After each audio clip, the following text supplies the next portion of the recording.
Vous savez, l'histoire et le cinéma français, c'est quelque chose qui me tient à cœur. Et le moins qu'on puisse dire, c'est qu'on n'a pas eu grand chose à se mettre sous la dent ces derniers temps, et quand c'était le cas, quand on y allait, c'était limite avec une boule au ventre. Combien de fois notre histoire a été saccagée au cinéma? C'est même pas la peine de compter, et là je vous parle même pas du cinéma américain. Parce que quand dans Dunkerque on voit pas ou à peine les Français, bon c'est scandaleux, mais quand il est question de cinéma français, ça prend une toute autre dimension, et ça fait d'autant plus mal, on en parle assez sur cette chaîne. Tout ça pour dire que ce film, Les Trois Mousquetaires, avec son casting 5 étoiles et un bon gros budget, eh bien, je l'attendais. On l'attendait tous. Tient-on enfin un bon film historique français, un vrai film français de cap et d'épée qui n'aurait rien à envier au cinéma américain?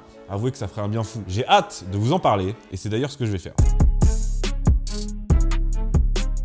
Et si vous comptiez D'Artagnan parmi vos ancêtres? Bon, si vous êtes gascon, il y a plus de chances, mais on sait jamais. Moi, par exemple, j'ai un ancêtre mousquetaire, regardez. Alors, je plaisante, ça, je l'ai fait avec l'IA Time Machine de MyHeritage, qui m'a sorti d'autres trucs plutôt cool d'ailleurs, comme ça, par exemple. Mais si je vous parle de ça, c'est parce que le partenaire de cette vidéo n'est autre que MyHeritage, et je les en remercie. MyHeritage, c'est le numéro 1 de la recherche généalogique et des tests ADN, avec 90 millions d'utilisateurs et plus de 19 milliards de documents historiques disponibles. Personnellement, faire des recherches généalogiques et historiques sur ma famille, ça m'a toujours paru être une montagne. Mais ce qui est bien avec MyHeritage, c'est que c'est hyper simple. J'ai donc pu créer mon arbre généalogique, et à mesure que j'entrais les noms, on me proposait d'ajouter automatiquement des données très précises, dont on n'a pas toujours connaissance, par exemple des dates et lieux de naissance, de décès ou de mariage. Et ça, c'est grâce à l'importante base de données de MyHeritage, et ces documents, vous pouvez les consulter. Par exemple, moi, j'ai découvert que ma propre grand-mère paternelle avait été naturalisée à ses 12 ans. Et ça, je l'ignorais complètement, alors qu'elle est née en France, hein, mais son père est originaire de Pologne. Vous pouvez aussi uploader vos anciennes photos de famille et même les animer et les coloriser comme j'ai fait ici avec mon grand-père. Enfin voilà, c'est simple, agréable et surtout fascinant. Vraiment, on se plonge dedans. J'ai été surpris de découvrir des liens familiaux ou des correspondances à travers le monde. Je ne vous apprends rien si je vous dis à quel point il est important de connaître ses origines. Donc je vous invite fortement à en faire de même. En faire de même, c'est-à-dire partir à la découverte de vos ancêtres, parce que savoir d'où l'on vient, c'est savoir qui l'on est. Ça vaut pour l'histoire en général, vous le savez avec cette chaîne, mais surtout pour votre propre histoire, celle de votre famille. Avec le lien en description, vous pourrez vous inscrire à l'essai gratuit de 14 jours sur le site de MyHeritage, et si vous décidez de continuer, vous aurez moins 50% sur l'abonnement premium. C'est le moment, je vous souhaite de belles recherches. Rapidement, l'histoire, eh bien, c'est celle du roman d'Alexandre Dumas, même si quelques libertés ont été prises, c'est celle de D'Artagnan, un jeune gascon qui arrive à Paris avec pour objectif de devenir mousquetaire, mais à peine arrivé, il assiste à une attaque, un assassinat, il intervient et il est laissé pour mort. Il va ensuite se retrouver au cœur d'un véritable complot mêlant la reine Anne d'Autriche, le cardinal de Richelieu, Buckingham et la diabolique Milady. Sur son chemin, D'Artagnan rencontre et affronte en duel Athos, Porthos et Aramis, les trois mousquetaires, et il finit par se lier d'amitié avec eux face aux hommes du cardinal, et surtout lorsque Athos est arrêté et condamné à mort. Il va donc être question de le faire libérer, mais aussi de déjouer les plans de Richelieu, de Milady, des protestants et de tout ce qui gravite autour de la reine, notamment avec l'affaire des Ferrets. Voilà, globalement, c'est l'histoire du roman, même si, encore une fois, des libertés ont été prises, et pour une fois, avec une touche de modernité qui est très réussie. C'est assez rare pour être souligné. Maintenant qu'on a vu ça, parlons du film, de ce que j'en ai pensé, à commencer par ses qualités. Le film Les Trois Mousquetaires d'Artagnan, réalisé par Martin Bourboulon, dont j'avais déjà vu le FL, qui était pas trop mal, sorti le 5 avril. Alors, les qualités. Je vais commencer par, pour moi, la qualité principale du film, les décors. Le film a été intégralement tourné en décor naturel, à part une scène en studio, d'ailleurs je sais même plus laquelle, j'ai même pas fait attention, ça se remarque pas, j'ai rien inventé, mais ça lui donne vraiment un côté authentique, une patte authentique. On se retrouve non pas dans un film où l'intrigue nous plonge dans le XVIIe siècle, on se retrouve vraiment en plein XVIIe siècle. C'est vraiment très réussi, et si c'est si beau, parce que vraiment c'est magnifique, c'est que la lumière aussi est géniale, ce qui rend la photographie d'autant plus belle. La lumière est absolument parfaitement maîtrisée dans ce film. Les décors sont magnifiques, notamment les décors quand ça se passe en nature. Et ce qui m'a bluffé aussi, c'est les couleurs, mais surtout les scènes de nuit. Quand on assiste à des scènes de nuit, il fait vraiment sombre, très sombre. Ça, j'ai trouvé ça très réussi. Et quand on est en intérieur, on voit bien que les châteaux sont éclairés à la bougie. Vraiment, il fait très sombre. Et ça tranche complètement avec, par exemple, une série dont je vous avais déjà parlé, Marie-Antoinette, où tout presque avait été fait en studio, ça donnait une sorte de lumière artificielle, c'était dégueulasse, c'était vraiment pas beau. Là, vraiment, niveau lumière, il n'y a rien à redire. Donc vraiment, les décors dans des décors naturels, ça fait toute la différence. Et les décors, quels sont-ils? Le château de Fontainebleau, Chambord, les Invalides, le Fort Lalatte, Saint-Malo, il y a beaucoup de scènes qui ont été tournées à Saint-Malo, sur la plage notamment, l'abbaye de Royaumont. En fait, les décors de ce film, c'est notre patrimoine, c'est notre belle France, et qu'est-ce qu'elle est belle, et ce film nous aide à s'en rendre compte. Qu'est-ce que notre pays est beau, qu'est-ce qu'il est magnifique. Et quoi de plus beau pour un film, pour un décor de film, que la France elle-même. C'est ça que le film a parfaitement réussi. Deuxième grosse qualité du film qui m'a frappé, c'est les scènes de combat et les chorégraphies qui les rendent vivantes, qui les animent. Les acteurs font eux-mêmes leurs scènes de combat, leurs cascades. C'est eux-mêmes qui ont dû apprendre l'escrime pour faire leur propre chorégraphie. Et vraiment, la chorégraphie est au top. Lorsqu'on assiste à des combats d'épée, à des duels, à des scènes de combat, les scènes de combat sont incroyables, elles sont intenses et la mise en scène qui les entoure est parfaite. On a des mouvements de caméra qui suivent parfaitement l'action, on ressent la fatigue des protagonistes, la caméra tressaille à chaque coup d'épée, vraiment on est embarqué dedans, c'est d'une intensité. Elles sont géniales, ces scènes d'action, surtout la première, lorsque D'Artagnan, bon là je vous spoilerai, c'est au début du film, et puis bon, c'est dans le roman d'Alexandre Dumas, lorsque D'Artagnan doit combattre en duel les 3 autres mousquetaires, et puis qu'il y a les hommes du cardinal qui arrivent.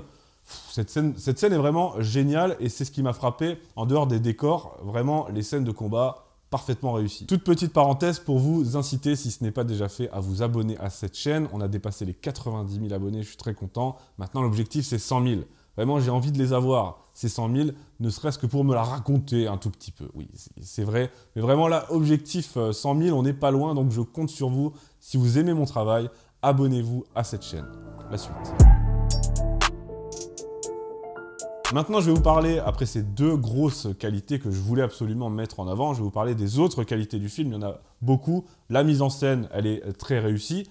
La musique est là, elle est là quand il faut. Je l'ai appréciée pour ma part. Sur le plan du mixage son, alors je ne sais pas si c'est exactement le terme technique, je me revendique pas comme analyste cinéaste professionnel, mais pour ce qui est de l'audio, le bruit des sabots, des chevaux, les coups d'épée, les coups de mousquet surtout qui claquent, qui résonnent, vraiment j'ai trouvé ça impressionnant. Après il faut dire que j'ai été le voir dans une salle qui diffusait en son Dolby, je sais pas quoi, donc peut-être que j'ai été un peu influencé par rapport à ça, mais le son je l'ai trouvé absolument génial. Jeu d'acteur aussi, grosse qualité du film, tous les acteurs jouent juste, vraiment, j'ai pas trouvé une fausse note dans les acteurs.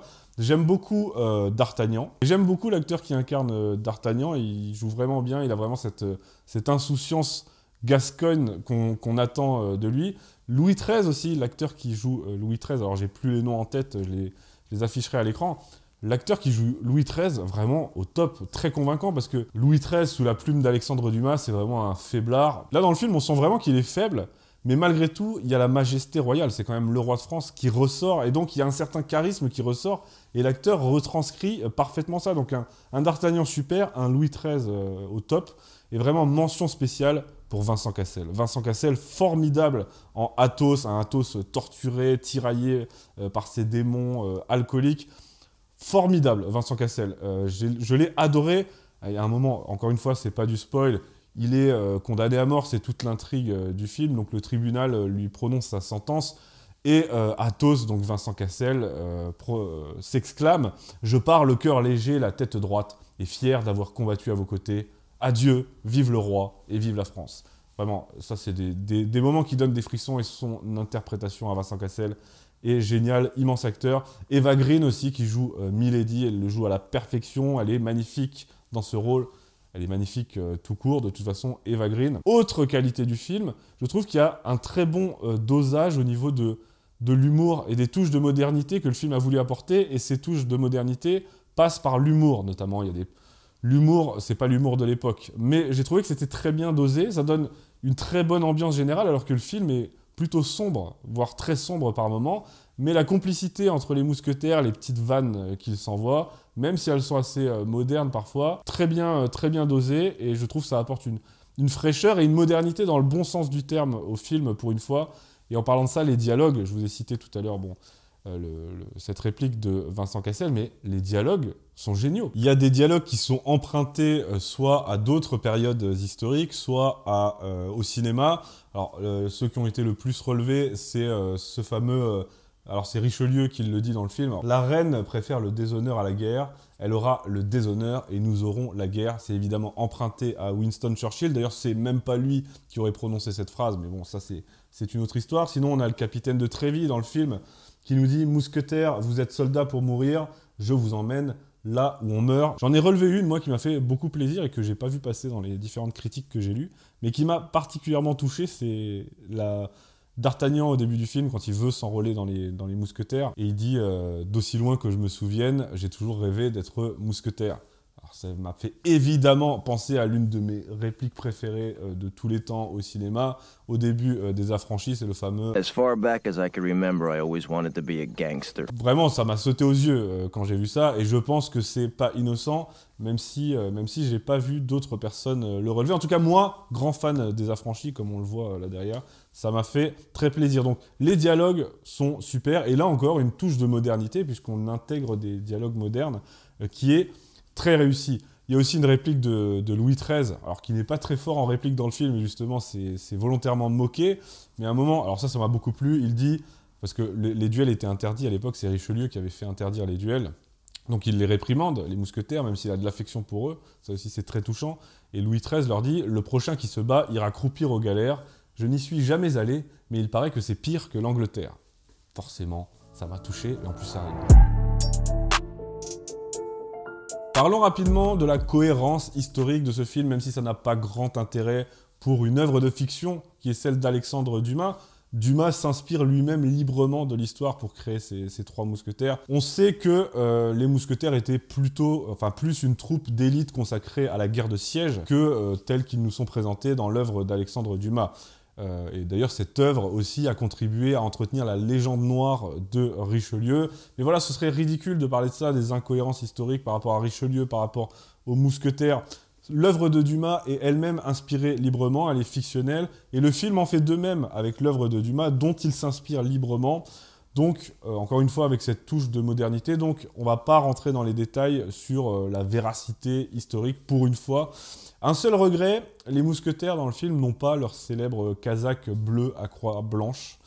Ils ont juste une sorte de manteau sombre, un peu crasseux. Voilà, c'est un choix. D'ailleurs, j'ai lu que ça s'était fait contre le conseiller historique du film, contre l'avis du conseiller historique du film. Mais voilà, les mousquetaires n'ont pas leur célèbre casaque, même s'ils parlent de casaque dans le film. Cette casaque bleue à croix blanche, ça, c'est un peu dommage, mais peut-être que c'était pour contribuer au côté sombre du film, justement. Et il y a un petit côté Pacte des loups aussi dans cette inspiration.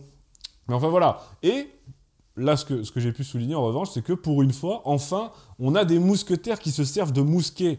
Il y en a beaucoup dans le film. Lors des scènes de combat, ça tire dans tous les sens. Il n'y a pas que des combats à l'épée. Oui, les mousquetaires s'appellent ainsi parce qu'ils se servaient de mousquets. Et même au début, on les voit s'entraîner dans un camp d'entraînement avec des mousquets sur pied. Alors, je ne sais pas exactement comment s'appellent les pieds, mais sur ce plan-là, enfin, des mousquetaires qui se servent de leurs mousquets. Et d'autant que les bruits des mousquets étaient géniaux, très intenses. Donc ça m'a fait plaisir. Petite parenthèse là aussi par rapport au wokisme, en tout cas ce qu'on appelle le wokisme. Là aussi, je suis malheureusement obligé d'en parler parce que nous vivons dans cette époque qu'il l'a placé sur un piédestal.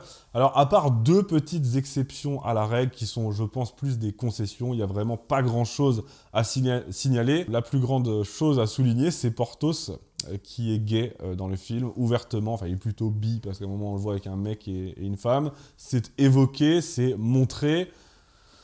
Voilà, mais c'est totalement secondaire dans l'histoire, il n'y a pas d'intrigue, de sous-intrigue par rapport à ça, c'est totalement secondaire. Mais voilà, ils nous ont fait un petit Porthos gay, je suppose que c'est une concession qui a été faite, ça sert absolument à rien, c'est juste qu'il fallait en mettre un. Ils l'ont fait, voilà. Et puis on a Constance aussi, Constance qui, là aussi, ça se remarque pas trop. On a plutôt dans le film une Constance qui revient de ses vacances à Oran, quoi. Mais encore une fois, voilà, si on ne fait pas attention, si on n'a pas un œil averti comme le mien, ça saute pas aux yeux. ça ne se remarque pas et ça n'enlève absolument rien à la qualité du film. Ça ne vient pas du tout altérer l'intrigue ou la qualité générale du film. Je vois plus ça comme des petites concessions, voilà. Mais je suis obligé d'en parler parce que je sais que vous m'attendez au tournant là-dessus. Mais pourquoi un Porthos gay, j'en sais rien, mais ils l'ont fait. Voilà, c'est tout, je devais le souligner. Pour terminer, parlons des défauts du film. Alors, ce que je viens de citer, ça n'est pas des défauts, encore une fois, je vous l'ai dit, ça n'enlève rien à la qualité du film. Et justement, j'ai beaucoup de mal à trouver des défauts à ce film, en fait. Je sais pas. Alors, j'ai peut-être été, encore une fois, influencé par le fait que je l'ai vu dans de très bonnes conditions. On était le matin, j'étais quasiment tout seul dans la salle. C'était une très bonne salle, un fauteuil très confortable, le son était incroyable. Donc, j'ai peut-être été influencé par ça. Mais vraiment, j'ai passé un excellent moment. Donc je reviens sur le film. Franchement, on est plongé dans l'intrigue qui est brillamment déroulée tout au long du film. L'action est bien dosée, le suspense aussi, l'humour. Voilà, on ne s'ennuie pas. Je vous l'ai dit, j'ai passé un excellent moment. J'irai le revoir avec plaisir, hein, c'est rare. Franchement, un bon 8 sur 10. Alors c'est une note un peu arbitraire comme ça à la volée, mais vraiment un bon 8 sur 10. Excellent film. Et je le répète, enfin je le répète pas, j'ai envie de le marteler, ce film n'a rien à envier au cinéma américain. On est à 38 millions de budget, je crois, pour ce film-là seul. Ce film n'a rien à envier au cinéma américain. Voilà. En conclusion donc, une mise en scène soignée, des décors magnifiques, je le répète, lumière incroyable, des acteurs au top, la chorégraphie impressionnante, les scènes de combat très réussies, l'action est au rendez-vous, l'intrigue, le suspense aussi, la qualité est là, le talent, que demander de plus? Donc pour répondre à la question de départ, oui, on le tient, notre film français historique de qualité, c'est un très bon film historique, c'est un excellent film de KPDP, et ça fait plaisir. Maintenant, j'attends la suite avec impatience parce qu'il s'agit d'un diptyque. Le film va être publié en 2 fois et la suite sortira en fin d'année. C'est en décembre si je dis pas de bêtises. Et la suite de ce film s'intitule Les Trois Mousquetaires, Milady. Ça promet puisque le réalisateur a voulu couvrir l'ensemble du roman d'Alexandre Dumas. Donc là, on est à la moitié. La suite sera consacrée à Milady et j'ai hâte, j'ai vraiment hâte. Et j'espère surtout qu'on aura droit à des scènes du siège de La Rochelle. On en parle dans le film, c'est dans l'œuvre de Dumas, parce qu'il y a plein de plans incroyables à faire avec le siège de La Rochelle, notamment celui-là. Franchement, ce Richelieu cuirassé sur la digue, là, je rêve depuis longtemps de voir ce plan au cinéma. Bref, allez le voir, vraiment, excellent film pour ma part. Attendons la suite, saluons et soutenons les bons films quand ils sortent, les bons films français historiques, parce que c'est loin d'être une habitude dans le cinéma français. Voilà, j'espère que ma critique vous a plu, que ça vous donnera envie d'aller le voir. Je vous remercie d'avoir regardé cette vidéo. Je vous invite encore une fois à vous abonner à la chaîne pour me soutenir bientôt les 100 000 abonnés. Et je remercie également à nouveau mon sponsor MyHeritage. Et je vous rappelle que le lien est disponible en description si vous voulez vous aussi partir à la découverte de vos ancêtres. On se retrouve très bientôt sur cette chaîne. Merci.